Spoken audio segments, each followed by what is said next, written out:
Oh, whoa. Oh. Oh my God, it's a Hollister Whitney.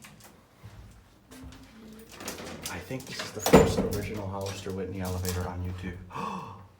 Installed in 1929.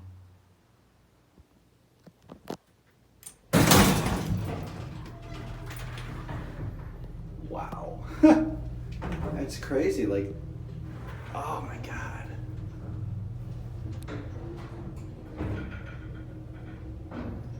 A Hollister Whitney elevator. Not just a motor, not a Hollister Whitney motor, a Hollister, well, sure it has a Hollister, I'm sure it does have a Hollister Whitney motor. But this is an entire ass Hollister Whitney elevator. Wow, this is my first original Hollister Whitney.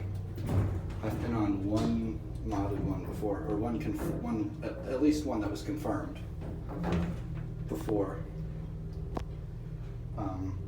But holy shit. Alright, that's great blended there. Has Cutler hammer, fixtures. Wow.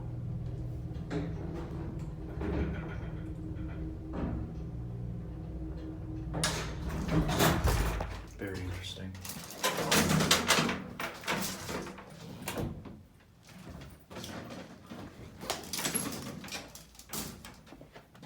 Oh my God.